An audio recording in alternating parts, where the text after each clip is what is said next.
through tonight's Tuesday MLB slate, and it hasn't been that long, but it feels like it's been a while since we've done a show together. Yep. We get the U.S. Open, and then we did the quick one Thursday, but yeah, it's good to be back, and hopefully you can help me. I'm gone through like a 2-week, really, really bad swing of DFS for the most part, so I'm ready to get back into it. So a couple of things. This week is MMA live final week. Oh, yes. Yeah, so that is on Saturday. And I've been, the salaries came out yesterday, so I've been fiddling around already, and I'll do a preview of that within the next couple of days, and that'll be kind of exciting. That actually is an early start on Saturday. It's an 11:30 a.m. Eastern time start, and with any luck, I'll be in the. The plan is, again, we're supposed to be moving into our Hamptons house this weekend. If everything goes well with the hospital, we'll be doing that, and maybe I'll be sweating it from there. Again, I'm not going to be at the live final. There's actually a couple of other guys that aren't going to be there as well. So we'll see how that goes. I already have a couple of ideas, and I'll talk through some of them in the next couple of days. The other thing, and unfortunately, this has kind of just showed up as I launched the site, launched DraftKings. You mentioned, you've had a little bit of a 2-week downswing. I mean, I haven't had a lot of luck either, especially in kind of the big buy-ins. I actually did cash a couple of times in the last week, but nothing really close. I opened up today's freaking lobby, and there's a freaking 33-33 with $2 million for first. And I'm like, ugh, I really have no business playing it, okay? But I'm sitting there just staring at it. Wait, and it's what? Yeah. Oh, it's $1 million for first, the $2 million guarantee. Oh my God, that's tonight. Oh God. Yeah, and it's like literally like the worst time of like considering how I'm seeing the board, like to play it. You know what I mean? Yeah. But it's just like kind of hard to not play it. You know what I mean? It's like one of those things, So I don't know what I'm gonna do. Maybe I'll do one of those things that's like supposedly the smart people do. I'm actually see what I think of the slate to decide whether I actually want to fire that thing or not. But I mean, it says $1 million for first. I mean, I don't know what I'm going to do. I reserved the spot for now just so I had it. Yeah. And then we're gonna see. We're gonna see. I mean, that's obviously way out of where I usually play. If there's anything that makes it bad, it's just it's a crazy payout structure that I'm looking at it now. I forgot. I knew this was coming up, and I just forgot that it was today. But boy, and it's like just experts everywhere. So, but that's. I don't know. It's not that many people. I never mind these kind of fields. The problem is I've got way too many thirds and fourths in these fields. I'll take you know what I mean? The payouts go 100 down to 20,000. I'll sign for fourth, believe me. But we'll go. It's actually a horrible feeling though, because you really aren't getting your equity based on where you finish compared to the first place. You know what I mean? It's a pretty shitty feeling when you have a chance. What's the I actually haven't looked through the whole thing, but I'm looking at it right now because I saved the spot. Was it $1 million, then 150, right? Oh, what a country! And then 75. Then was it 75, 25 or something like that? Pull it up. Hold on a minute. It was like that last year. Yeah, we'll put it back. So it's $1 million for first plus a semifinal ticket, and then 125 for second, and then 70, 50, 40, 30, 20, 15. You know what I mean? Yeah. Yeah. So it's tough. I will tell you this also. I'll go over this, but But in my MMA thing, it's 10,000 for 15th and 250,000 for first. Yeah, no, that's what it is. That's what these structures are like. I'm sorry, I'm just grabbing my wallet because I need the MMA final is actually a little bit better. It's like 250, and then I think maybe like 100, then 60. I mean, so at least it's a little more. It's a little bit better, amenable, but still, it's the gap from 10th to freaking 15th to first is pretty gruesome. But hey, listen, we'll go through the slate. We were going to do it anyway. And, worst case, I won't. Not worst case, maybe I'll play it, maybe I won't. But we'll definitely take a look at it. Yep. Well, I'm excited actually to play it now because I'm not going to not play the 33-33, even if I sell off most of my action or whatever. Yeah. If it's for $1 million for first and a baseball, we're going to have to find a way to play it, right? With less than 1,000 people, I think that it's probably a good idea. Yeah, we're just going to have to play it. Yeah, okay. Unless you just want to be the guy who never does. But okay. With all that said, are you ready to jump into it? Yeah. All right. Now let me share my screen here. All right. Can I share my screen? Is it one of those again? Wait, we figured No, that no, out. we're back to normal now. Hold on. Oh yeah, I just gotta. Okay, there it is. Share screen. There it is. Okay. All right. First of all, weather-wise, I don't see any issues as far as like what Roth said. There's a couple of tiny things, but so far so good there. I always like to double check that before we get going. And I guess first game is right here in New York. We have two good pitchers. You have Cole versus Kirby. I guess I'll start. I have Cole right now as the top play on the slate, and I have Kirby as kind of a secondary option. It is very tempting to play him though at that price. So I'm curious to get your opinion on that, and I'm definitely not getting into either of the hitting options here. So I currently have Cole as the best pitcher, and then would want to get your opinion on whether you think Kirby's playable as well. Yeah, I mean, so I think that playable. Like, I don't think Cole is the best pitcher necessarily. I think we're gonna have to I'm gonna have to sit through this one because I'm still maintaining that I think that there's something going on a little bit with this guy. Even though it doesn't mean he doesn't pitch well, there's something feels like a little bit wrong to play 10-9, pay 10-9 for him when he's had some decent games, but he hasn't paid off like this type of salary in a really long time. I mean, he had 25 the last game, and you would take 25 in general, but that's not like we used to get 30s regularly. He hasn't put up a 30 basically. He had two this season, and they were at the very beginning. So I'm a little bit concerned about the idea of playing 10-9 for him. At the same time, Kirby doesn't, you're not always in love with the usual strikeouts is what everybody was saying about him. And then he's, he struck out 10 guys in the last game. He's put up 30 twice in the last three. It's the Yankees that have not been like world beaters. And Kirby's actually, I think, is totally reasonable. So I have both these guys as at first, I like them. I want to see what else we can do, but I actually think I might have more Kirby and Cole at first look. And maybe that's a mistake, maybe not, but I trust those. I trust Kirby to at least, like, you have to hit off of him. You can't. He's not going to walk his way to a bad game. He's not going to get wild. You have to actually hit him, and I think this is a reasonable enough spot to play him. All right, start it off. St. Louis, Washington. Okay. I currently in my pitchers am not getting to either of these guys. Kind of my top. I guess I have a top six. I guess. I'm not that either of these guys are particularly awful plays, but I just don't have them rated in the top six. I'm getting I don't want to say for some reason, but I'm getting some kind of sprinkles on St. Louis, both on DraftKings and in FanDuel. Not at the top of the list or anything like that, but again, I have about 10 teams, actually like 6 to 7, top stacks, and I'm getting to St. Louis is kind of like the bottom of those, just to kind of just throw that out there. So that's just kind of where I'm at. I'm just not quite getting to Gore and Montgomery, although, you know what I mean? Like, they both look reasonable.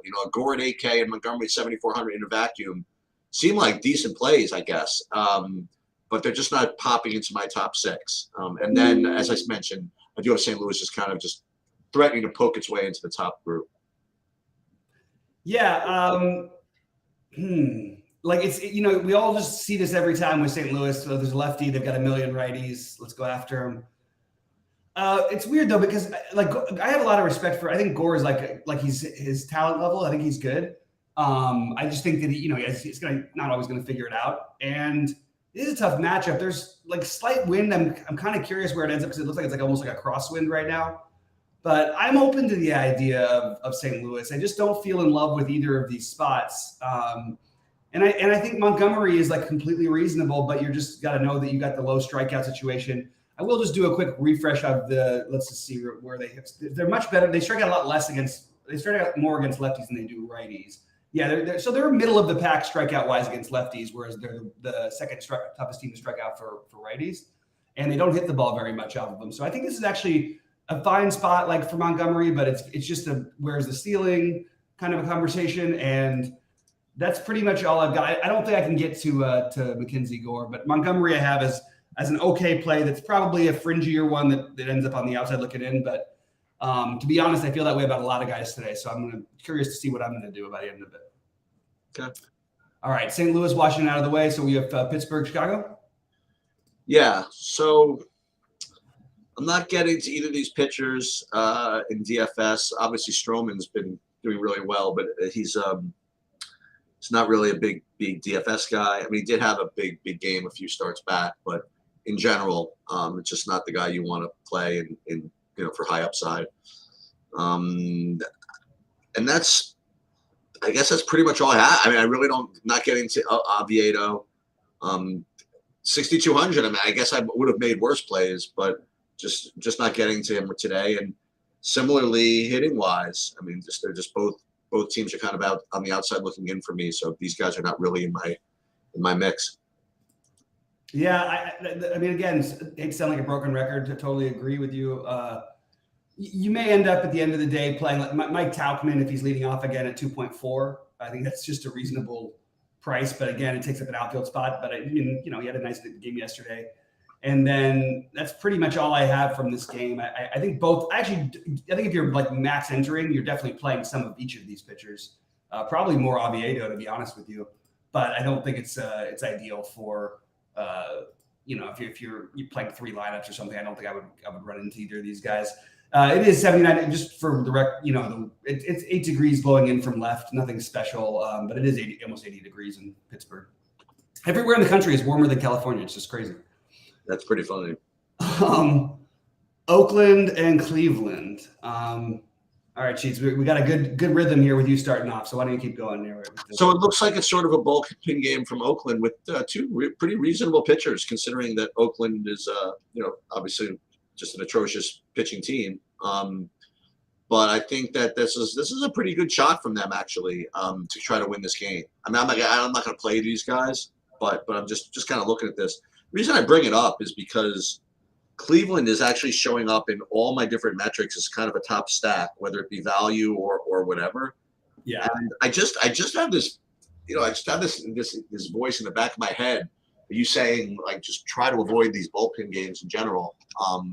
And not only that, but Cleveland itself is a team that typically like to avoid nowadays as far as asking for all kinds of power here. So I'm just kind of interested to see where ownership kind of comes in on this. The other side of this, Savali, he's a guy that I don't usually play, but he's showing up as a pretty good play today. I have him as one of the top 6, kind of below my top 2. But listen, it makes sense attacking Oakland, and yet though on the other side of the ball of the plate, I have Oakland is really cheap on DraftKings. Yep. So I think both sides of this game, from the Cleveland side, in other words, Cleveland hitting, Cleveland pitching, Oakland hit. You know what I mean? Like I think everything is kind of in play here. And it just, I guess, depends where ownership comes in. I mean, what do you think about all this? Yeah, well, I've never said don't stack against a Oakland bullpen game. This is the worst bullpen in the history of baseball. I know they've been a little bit better lately, and they're trying to limit the damage a little bit by playing Waldachuk in front of Medina. But Medina has been arguably the worst pitcher in baseball, and Waldachuk, it's just you're only going to get probably 2 innings out of him. So it's not exactly a bullpen game. It's more of a starter opener type of thing. Right. I am totally good with Cleveland as a stack. I don't think I'm going to be able to pull the trigger on Savali, even though I understand the slew of reasons why it makes sense. I would be more on the side of getting Oakland really cheap. And I don't know. I mean, I could name a lot of names, and they're all like free. Ruiz leads the league in stolen bases. He's going to steal 1 million bases this year. He's reasonable. Noda, probably in order actually of the lineup is how I actually have them ranked between Noda. Well, I guess Seth Brown and Rooker. I would have Seth Brown maybe a little bit ahead of Rooker, but they're really close. Jace Peterson at 2.3. I mean, even Blade at 2.1. If you want to make a stack and you want to spend up for 3 big guys from another thing and then pay up at pitching, I actually think you could make a good case for a full Oakland stack here. This is another one where the wins are I'm gonna have some. I have to see what happens later because they're blowing in from right field, but they're kind of angling. It's almost like a crosswind. If it's a crosswind, I'd be much more likely to play the lefties. If it's just coming in at 10 miles an hour from right field, so it's a little harder to play the upside for power. So maybe we'd lose a little bit of interest. But I right now have Cleveland as one of the tops, and I have Oakland. The Oakland mini stack is extremely valuable, particularly if you can find a team you like stacking on the infield. Oakland on the outfield makes a lot of sense to me. Yeah, these Cleveland guys are all really cheap. You know, you have And you can mostly stack them on the infield. yeah. So I meant the Cleveland guys are really, really cheap. You have like Ramirez at 5,200, but everybody else is under 4K.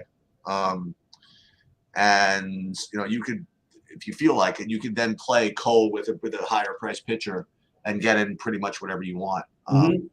Which okay, so that's going to make them popular as well. But nonetheless, they definitely, I can see why they look really good. I didn't realize how poor Medina had been pitching. So that's yeah. I mean, listen, it can be frustrating playing Cleveland too. You know, like oh yeah, they scored 5 runs and nobody had an extra base hit. You know what I mean? No, absolutely, it's totally true. But yeah, this looks like it kind of builds itself a little bit. Not that it has to be Kirby, but you know what I mean. But yeah. Yeah, I agree. Next up, we have the Cincinnati game, right?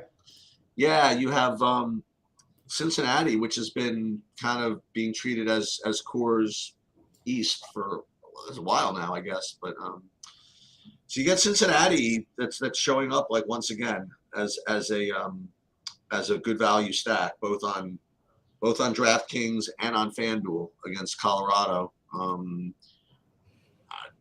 We have Noah Davis pitching, and then on the Cincinnati side, I have Lively as actually one of the top 6.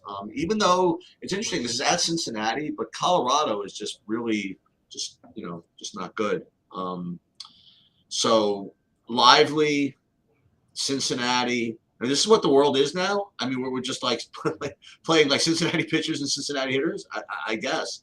But that's what I'm getting right now. Lively is kind of like one of the top 6, not my top 2. And I have Cincinnati is just incredibly playable on both sides. Yeah. So the problem, like there's a few things about this. One, it's very weird because Cincinnati's like a team that we were playing at, like all of these guys we played at like 2K, and now they're all like 5K. It is a good matchup, but they're expensive. They're not. This is not like a sneak in a cheap Cincinnati stack or something, you know, which is part of what made them appealing. So when they're going to be chalky and expensive, it feels like you're supposed to go somewhere else. It's a really good spot. I don't think that Davis is very good, but he hasn't, like, in all fairness, he wasn't like he was awful. Colorado has the second worst bullpen in baseball, probably. Part of that's because they're in Colorado. You do have pretty strong 13-mile-an-hour winds coming in from left field right now, which would make me want to just focus on the lefties. So that's what I've got written is the lefties. And then also Cincinnati is way too cheap on FanDuel specifically. So I would put them more over there. And I'm okay with Lively. He fits into a very similar category as Savale and Montgomery for me, but probably just enough to where he ends up on the outside looking in most of my big lineups, even though he might make some other ones. Yeah, and I don't know if you noticed over the weekend, but who came back is Joey Votto and basically just smashed the ball all weekend long, I think. Yeah, he came back. I thought it's weird because I thought he came back yesterday because his price was 2K, but they just didn't change his price, I guess. Yeah, he was 2 for 3 with a home run. He just murdered. Yeah, yesterday was his first game. Yeah. Yep. Yeah. He had a big game. But he's I don't know. He was 2K yesterday on FanDuel. Today on FanDuel, he is 2.6, so still pretty good price. Yep. All right. Sorry, not Colorado. Boston, Minnesota. I'll go real quick on this one because I don't have a ton of interest. Bailey Ober is really expensive. Cutter Crawford is like, if we're going to talk about all these fringy-ish pitchers, I just think he deserves okay, he's 50, on the road, he's 5,400. If you want a dumpster dive, and he's projected, like Sabership has him projected for more fantasy points right now than Marcus Stroman, which I'm kind of surprised is not leading him to look like he's even more owned than he's going to be. But he's 5,400, and at the same time, I kind of like sort of in a similar vein to the A's, although Buxton is back now. Actually, I guess it's not because they've got some other guys back now, but you still have Julian, cheap, Kirilov, Kepler, Royce Lewis. All very reasonably priced. But again, you got 11-mile-an-hour winds blowing in from left, from right center. Every wind is blowing in today for some reason. It is 87 degrees. So that should offset some of that. But I guess you'd want the righties more in that situation. I just don't know if I could bring myself to really want to stack Minnesota, and I don't think I can really play Crawford. But I certainly would do it in some fringier tournaments. Just not my I can see the argument for both, and that's pretty much all I have in this game. I'm not playing Bailey over at 9,200 today. Yeah, I currently have Cole Crawford as my pairing. Yeah, right now. And yet, unfortunately, as you just kind of alluded to, on the other end of the plate, I like Minnesota also. With the exception of Buxton, everybody else is really cheap. So I kind of like both of them. I like Crawford at 5,400, and Minnesota really just hasn't really hadn't done so much. But you get in the weather and how cheap they are on the other side. Also, I mean, I would probably play both sides of this game. So Cutter, Crawford pitching, and then Minnesota on more DraftKings. I have them than FanDuel. As far as actually, I have them a little bit on FanDuel too. So Yeah, they make sense because the pricing on DraftKings and the positions, make a lot of sense. yeah, so and that's interesting that Sabersim has him projected for that. I guess I don't know, against Minnesota really hasn't done much. They're terrible against righties. They are better than they were because Buxton got back, but they have really struggled against righties. So with Buxton at 5K, then let's see, who else do we have? Who else will we play for Minnesota? You mentioned some of the names here, but who Julian. Yeah, Julian, Royce Lewis, Kurlov, Kepler. And then every now and then they bat Joey Gallo lead off. That I'd be interested in. Yeah, even Correa 4,300 is reasonable. Yeah, it's pretty reasonable all the way through, including Willie Castro even down at the bottom. But he's not. You probably want him to be batting a little bit higher. Yeah. All right, let's move on to the next one, which I believe is Arizona Milwaukee. Sheets, why don't you jump in on this one? Yeah, so the first time that I updated my projections and ran them, I was getting, I think, 92% Arizona in my stacks. Then I did kind of an update, and I was about to run them again. I don't have them standing out as much, but I still have them as my number one stack on both sites. Yeah, so that's just where it is. And I'm not getting to the Ryan Nelson, although I'm tempted. This guy's not the worst. So I don't know. That's just what I'm seeing. So I'm seeing Arizona right now, number one overall, both DraftKings and FanDuel. Yeah, that's interesting because they don't have a high run total. They don't have. They're really expensive, so I'm kind of surprised about that. Wow, I mean that is interesting. I do think that looking at the run total does seem a little bit low. You really like lefties, and we like lefties in general in Milwaukee. Obviously, Corbin Carroll. Actually, all these guys. Finally, they might be letting Perdomo lead off, which is something they should have been doing a long time ago, maybe. I actually think I like the other side a little bit better. I think I have more on Milwaukee's side, but I think both of these are fine. I don't think that they're my priority stacks. I think the problem with stacking with Milwaukee on big slates, as I always mention, is they just don't walk enough. But their lineup is they have a little bit better than it was, and they're really cheap. So maybe more of a mini stack situation. But I have Milwaukee, and I'm definitely going to look a little deeper into Arizona. The only thing I just say is that Ray hasn't been hit hard. I don't think at all. We've talked about this guy like he's like the worst thing ever over and over again. He had like the one bullpen game. Well, he only faced 6 batters against the Dodgers. But basically every other game he's been like, I mean, they haven't been touching him. Like he gave up 4-0, 3-4-0, 4-1. So I guess they're getting into him a little bit, but not enough to where I would want to make him the priority to stack against with a decent bull. Well, actually the bullpen's pretty weak now, but okay, I got to revisit Arizona because I didn't have them very high. I did have Milwaukee as one of the teams I was considering. I'm gonna look a little further into Arizona and see if I want to do that because I don't have a ton to like here because this has not been the there's no things. The things that stand out seem a little too obvious and not such great spots. I don't know. I just don't love a lot of it. All right, I will tell you this: we get to Chicago, Texas. I think this is one of the slates. I think this is when you were at the U.S. Open. I kind of did this on my own. Mm-hmm. Worked out pretty well. I actually played Cease against the Dodgers at no ownership, and he had a decent enough game. I mean, he struck out 10 guys. It just seemed like so cheap for him. Like when he was 8,200, even though it was against the Dodgers. It was weird. I remember I was doing the preview because I know you weren't here, and I was looking through his game logs. He hadn't done anything. And I'm like, can I really play a guy who's just really hasn't done anything? And I just kind of did it anyway. I mean, I have to say that 7,700 for Dylan Cease just seems kind of criminal, and now I sound like one of those guys that's like relying on like either name value or my impression where I think he should be instead of like relying on what he's actually been doing. But I don't know. It looks good to me to play him at 7,700. Listen. Obviously, Texas is always filled with hitters and stuff like that. But yeah, I'll get 4 strikeouts out of freaking Adolis Garcia if I feel like it. You know what I mean? Like I don't know. So that's kind of where I'm at. I kind of like Cease here, and none of the hitting. Yeah, for what it's worth, I'm just looking at Texas's numbers for the year's ratings. Well, they definitely have some power and all that stuff.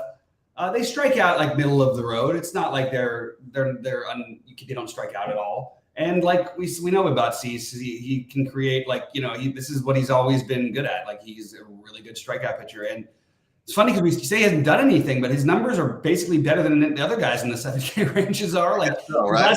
Starts, like his strikeouts per inning are awesome, and he hasn't really had like the horrible games either. Like he had a couple of bad ones in there, but actually he's been like reasonable for this price, and I think there's more upside on that. So I like the Cease call sheets. I think that's one I can definitely work with. Obviously, Texas makes us a little bit nervous. This Eovaldi at 11-1 is just like a shock to the system to see him as the most expensive pitcher on a slate. Not that he hasn't deserved it or pitched really well this year. Just kind of shocking to see. I don't think I'm going to do anything with the bats in this game. I do think that if you were playing multiple lineups, that getting a little bit of a Texas stack is always a good idea. No ownership and winds blowing out to right field and all that stuff. But I think that I'm sort of with you on the Cease idea, and that's pretty much all I'm going to end up with from this game. I will say this. I mean, listen, I don't feel like playing Eovaldi at like 11 million either, but if there's a spot to play him, I mean, like it's against Chicago. It's true. You could probably get 15 strikeouts. You know what I mean? Like very possible. But I 11-1, I just don't think it's gonna happen. Yeah, I actually was thinking about like the other side of it a little bit, just because play Chicago a little bit. Just I was thinking about it, but I can't quite pull the trigger. Especially against a righty. If you give me a lefty, then I'll consider it. Maybe you could play Gavin Sheets at 2K. There's your one play. So here's the question. Okay, so we have Mets going against Houston. You have Verlander going back to Houston, right? So does he have is it Verlander's got tricks, or is he just going to get lit up? I guess that's the. Why would he get lit up? Why would he I have no idea. I have no idea why he would get lit up. He was fine against the Yankees the other day when I saw him. And Scherzer completely dominated the Houston yesterday. Yeah, I mean, I'm sure that he's fine. I think I'd rather play. Cease, honestly, though. Verlander, he's close to this group for me, but it's just not quite good. Maybe it's just name value. I just don't feel like playing pitchers against Houston. I don't know. Valdez, he's just as usual for me, unfortunately, not getting into my top group. So for me, it's going to be both these pitchers are good enough to keep me off the other guys, and both hitters are good enough to get me off the pitchers. Yeah, I like both these pitchers, and I'm not really going to budge that most. I mean, maybe I'll change my mind about this, but I'm almost positive that one of these guys will be in my main lineup. And I know it's weird because they're totally different types of plays. I do worry a little bit that with the lack of it's just the lack of, and part of it's because he's a good pitcher. Like he's pitching more, he pitches the contact more often. We also don't know, he hasn't like really had like the full stretch out game in a while, which is a little nerve wracking. Oh, Verlander, like just the Verlander pitched 107 pitches. No. Sorry. I meant more like innings wise. We're used to seeing him pitch 7-8 innings occasionally. Okay. 7 innings all season. Oh no, he pitched 8 innings and won that one game. That's not true. Against Cleveland. He threw a million pitches. I know. It's a little worrisome that it's taking him without walking anybody that many pitches to get through 6 even. Like, you know what I mean? Without walking anybody or giving up hits. So it just seems like a lot of deeper counts. It's just something to consider, but he's 7,300. I'm not going to overthink these things in general. I want to play these guys when they're at these prices. And the truth is 20 fantasy points would be terrific tonight. Like none of these other guys do I feel great about. Why wouldn't I want to play some Verlander? Oh, hell, you told me Verlander was going to get 20. I would probably sign for that. Yeah, I think that you would at 7,300. And you know what? Okay, so here's the problem, though. Not the problem. So I liked him against the Yankees, and I played him against the Yankees. I was very happy with his result, actually. And And when I was looking through it, I mean, I was listening to some content that day, and everybody was fading. Everybody's like, Verlander's done, and it looks like the ultimate freaking recency bias thing. Look, listen, it just look at the matchups. Okay, when he was against Cleveland, he was just at Colorado and right. Yeah, and I said if you could create the two worst spots, it would probably be at Colorado and Atlanta. Like just the way it's going to be sometimes. I mean, every other start in this kind of like area just is fine at this price, and that was at 8K. I mean, now it's at 7,300, right? And not was Houston that much better than the Yankees? I don't know, whatever.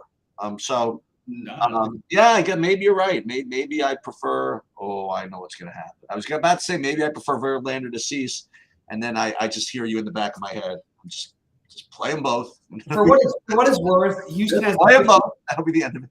Houston has an average strikeout rate with the fifth lowest walks, the fifth lowest on base percentage of the season against right-handed pitching. So let's not overrate these teams just because they have a name on their. And also, there's no Jordan Alvarez in that lineup, which that one swing is a game changer. You know what I mean? That 3-run home run, or you get out of the third inning and you have no runs allowed. Like that's what changes games. So yeah. I actually am starting to talk myself into it even more. All right, San Diego, San Francisco sheets. What do you got? I have literally nothing. I have neither pitcher. I have neither set of bats. Neither pitcher, neither set of bats. I feel like we're supposed to have some interest in the hitting because of some of the other stuff on the slate. Okay. But even more win than usual. San Francisco doesn't really mean anything. I don't know. I've always, Lugo and DeScalfani actually, you know what's funny is like early in the season, there was probably a time where we'd be talking about Lugo as like a must play here, but he's just coming back. I also was not one of those people who was as high on Lugo as maybe the rest of the people were, but and DeScalfani hasn't been very good. The worst team against right-handed pitching in terms of bat, like the Padres are hitting like 100 points lower than some teams. They're hitting like 200 off of righties. Kind of amazing with the lineup. And you go out there and spend all the money the Padres and the Yankees did, and look what happens. And the Mets did. And both teams would look just like garbage. San Francisco's been the hottest team in baseball, and I don't know. I can't quite find a way to play the hitting here. Like nothing quite makes enough sense, and it's in San Francisco, so that's enough to stay away. But I'll tell you what, I would like to find something to do, and maybe the answer is going to come up in our last game here. Yeah, I don't know. See, that's the thing. I was hoping that. So I'll start. So Dodgers, Angels. Now here's like a little. I don't know. I literally just thought of this as this game was coming up. I don't know why I like thinking about this kind of stuff, but the Dodgers don't play the. I keep thinking the Dodgers play the Angels a lot because they're both in LA, but they're in different, obviously in different leagues. And you think about this, like when the Dodgers are playing the Angels, and as they're currently constructed, you have what could be argued as like the best pitcher of all time, maybe. You know what I mean? Like, yeah. And on one end, and you have maybe the best hitter of all time, like on the other end, maybe. You know what I mean? And then you might end up with like. Are you talking about Ohtani as the greatest hitter of all time? No, that's what I'm saying. I was saying Trout, but then, God, get out of here with Trout. But okay, I'm just sorry. It's an ongoing thing I always say about Trout. Sorry. Right, I'm trying with the WAR and all that stuff, and then you could argue that Ohtani might be the best player of all time. You know what I mean? I don't know. That's true. When you put it, my fault. I interrupted you. My bad. Yeah. So I mean, it's I don't know. It's kind of a fun game, like in the history of baseball, to kind of throw in there. Nonetheless, I mean, I really want, like you said, I really want a team to lean on as far as hitting goes. And that's the first thing I looked at was, okay, let's just, screw it all. Just play the freaking Dodgers. And then I'm like, any chance of playing a righty? I'm like, no, right? And then I said, okay, let me look at Detmers. Can I attack Detmers? I'm looking at his game logs, and it doesn't really get beat up that much. It's like a little annoying because I really want to find something to do. I guess the Dodgers are fine. That's the best I could come up with. Now, before I lose sight of this, I do have Kershaw as one of my top 6. Whether my top 2 or whatever, I don't know, but definitely in the mix. I don't care if he's facing the 2 top players of all time, whatever. Kershaw's always in play. And I guess what you have going for you is that I think he had a very poor, I don't want to say poor, but he had at least a pedestrian performance in his last game. Yeah, against the White Sox. I was sweating that one, actually. So, yeah, that happens from time to time. But, he's always got 30 in the arsenal. Definitely, he's smart enough to not serve up too much to Ohtani and Trout. You know what I mean? Like, I think. So yeah, I like Kershaw. Like the Dodgers. Are they my favorites? I don't know. Maybe they are. Actually, I don't know. But yes, definitely. I'm with you. I'm looking to find something, and the Dodgers are always a team I like to look to. But the lefty and the Detmers, I don't know. You tell me. Well, yeah. So I'm just looking at some stats here for the Angels versus lefties because it is weird to see, and I'm not even saying it's wrong. It's just you wouldn't expect, like for example, the Dodgers and Arizona. I'm sorry, the Angels and the Diamondbacks have the same projected run total today. That seems weird to me. You know what I mean? Right. And I'm just trying to figure out am I missing something about like these Angels specifically against left-handed pitching? And it looks like no, like is the answer. They actually hit the ball well and they have a reasonable on base percentage, but it's actually they just mostly hit the ball well, but they strike out a lot. I think Kershaw's a very, very legitimate play.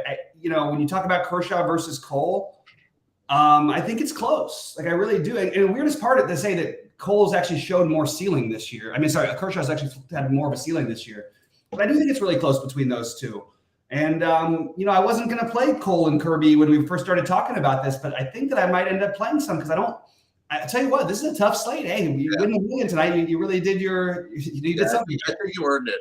I do. Yeah. So, I mean, to sum it up for me, I have so many guys in play as pitchers, and I don't know, and none that I feel like, not one that I feel like is, that's the guy I clearly want to play. I think my favorites, if I had to pick them right now, would be Kirby, Cease, Verlander, Curly Cease, Verlander in that price range, and then Cole, Verlander, Cole, Kershaw at the top, and Valdez. But I think that all three of those are very similar. So I don't have a really strong take, which usually what I do on those types of slates is I'll jump down in my pitching spend ups because I don't feel like anybody's in this awesome matchup that I need to spend up for.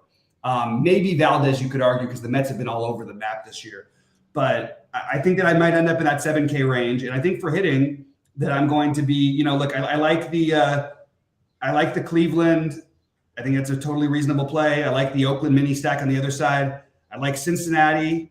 And I like the Dodgers. And then I'm going to look further into the Milwaukee, Arizona game. What is it? If you wouldn't mind looking this up or whatever, if you have anything for this, what is Seattle as far as their strikeout rate against righties? Okay, I'll grab it right here.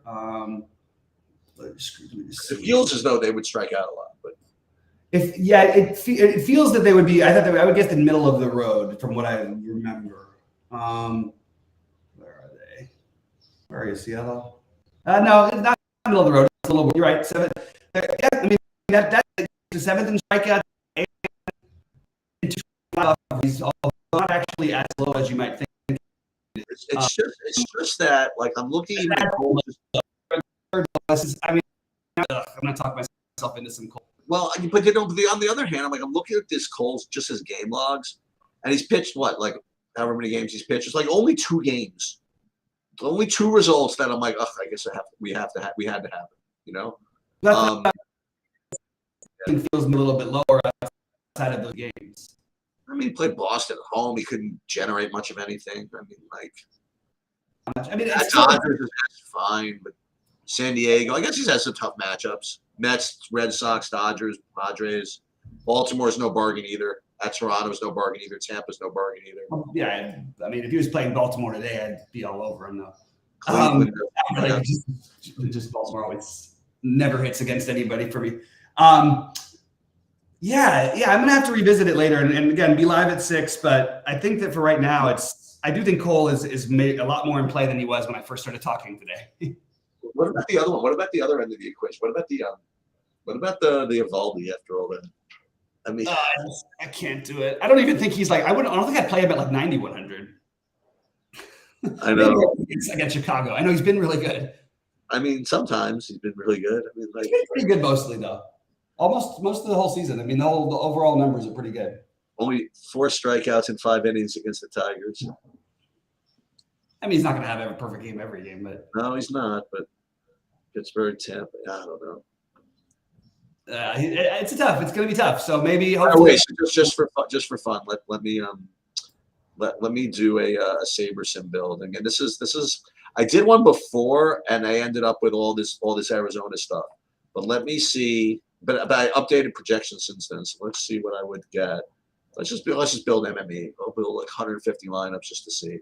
I have to imagine that there's not that much change. I'd have to think that it's still going to be all this Arizona. And I'd have to really figure out why that is. So I'm trying to think of what the builds are going to look like. I'm guessing. What is it going to? They're going to give me all the Cutter Crawford? Is that the story? Maybe that's the right idea. By the way, actually, it's hard with Crawford though because he can literally just pitch 3 innings and pitch well and be done. Oh, really? That's one of the things. He's pitched 5 innings one time this season. He's what? Pitched 5 innings one time this season. Oh, that's not good. No, but he's also pitched in relief and he's been an opener, so it's like kind of hard to judge by his game. I think it's only been one time. It might have been. All right, so like basically all the Arizona as I mentioned. Okay, so let's just see what they're going with this Arizona thing because I don't think Arizona is getting ownership, right? Outside of Carroll, I don't think they're going to be owned. Well, yeah, Arizona. It looks like decent amount of ownership here, but let's just see what not crazy. So let's see first of all the pitchers. It would be Cole. Well, 38% Cole and 24% Kershaw, but look at some of these funny lineups with Gore and Savali. That's fun. You know what I mean? Like those are. But Cole, top pitcher, probably with the field, I suppose. Then Kershaw, Verlander, and Crawford, and Cease. These are the 3 values, at least, that we identified that made sense. And as far as stacks go, Arizona, like by a lot, and then St. Louis, of all things. So, yeah. And of those, let's just take a look and see what we did. And mostly 5-mans. It says of the 50 stacks, 150 liners, 130 of them were 5-man. And as far as which of them are 5-man stacks, 44% of lineups were 5-man stacks for Arizona. And to identify it by player, we'd be getting the majority. Hold on, all players. That's all batters. All batters exposures. Corbin Carroll, like 58% of a $5,700 Corbin Carroll. Wow. Christian Walker. It's strange. It's a very unusual day where the team that is extremely expensive and has one of the lower run totals is the most popular team, or so popular. It's kind of surprising. Here's another thing we could check. Check this out. So that's the over in that game right below, still 9 because that's the one thing I would say is that I've gotten from this is that the Diamondbacks Brewers game I feel like should have a higher run total. I don't think 9. Wait, there's one other thing I want to show you. Hold on. Give me one sec. What I want to do is check for outliers. This is like literally my raw thing. Kind of see if there's like outliers. No, it looks like it's pretty well across the board. You know what I mean? Mm-hmm. As far as projections go. So it's not like Sabresom's like all over Arizona or something like that, which sometimes happen. Sometimes distorts things. But so yeah, that just seems to be I don't know. Seems to be the case right now. So it definitely seems like their run line should be higher than 4.2. Which also means like you mentioned that like if it is across the board and we're getting all this, they're probably going to end up being owned. They're going to be owned, but that means why the hell is their run total 4.2? What is what could be, like you said, is that the rest of the slate stinks too. Like the only other one competing is like the Angels. And who wants to play the Angels against Kershaw? Right. So I guess that's the deal. Right. I guess they're the highest run total that's not facing an ace pitcher. Right. Wait, you mean no? Because no. It's the opposite. It's because it's still one of the lowest run totals not facing an ace pitcher. I thought they were the highest run total. No, they have a low run total. Like Cleveland has a high run total. In Arizona. Cleveland is 5.6, Arizona is 4.2. Sheetbot Central DFS MLB projections have been updated. Oh, they yes, should be available on SaberSim in a few minutes. It's kind of weird to me, but hey, I support it. I just don't understand how there's ownership also. That's the one other thing I can't figure out. The one thing they do have like they can steal bases and they can hit home runs. So all I could say is I don't know. It's just, listen, props out to the industry. And I was telling my friends, you were watching the U.S. Open the other day, and at the time it was like Wyndham Clark and Ricky Fowler were like tied for the lead or something like that. And I told them, you never believe this, but in DFS, like those are like basically the 2 most popular golfers. It was ridiculous, and it was the one thing I really didn't enjoy is that right away all the. And by the way, Xander was the other chalk. Right. I mean, 10 under right away or 8 under right away. Yeah, it was really weird that the entire top of the board were like the mega chalk cash game. Right. I mean, it's how impossible that is to get right like that. It's crazy. It's really crazy. Was there actually any outlier towards the top? I don't think there was. No, I don't think so. Only Tom Kim. He had low ownership. I played him though. Like, I mean, anyway. Well, all right. you know what? We'll get that back with the Travelers. Yeah, and we'll do that tomorrow. I guess. Yeah, tomorrow after one of us wins $1 million tonight. Are you around? By the way, you're around this week, pretty much. Yeah. I'm here. There's going to be some days where I'm sort of moving around and doing some things, but I'm always going to be here for the streams. Let's try again for maybe, I don't know what the schedule is tomorrow. Maybe we'll try. Well, I'll tell you this. If either of us are live, if we play this thing tonight, and if one of us is alive, there will be an impromptu, I promise you that. Well, and I'm not promising myself that I'm going to jump on if it's my sweat. If it's your sweat, I'm for sure in there. Because if it's my sweat, that's right. Yeah, that's right. If you're sweating, I'll be a nightmare to deal with the late Patrick Wisdom home run thing. What was the Patrick Wisdom? What was the other one? There was another one where you went. There was the basketball one was pretty funny. Until I got really mad. It was the basketball one where you passed it to which one it was. The other team. It was the Zach LaVine. Oh no, not the Zach LaVine, but the who's the guy that inbounded the turnover from the. That was LaVine. LaVine passed it to the wrong team. I don't know. LaVine didn't pass it to the wrong team. They passed it to the wrong team. To his. Oh, it was Garrett, some guy. Garrett Temple passed it to LaVine. Garrett Temple, right? Who was his teammate like a couple months before for a couple years. So that was the part that was funny. All right. Anyway, all right. Good luck to everybody today. We'll see you at 6 Eastern.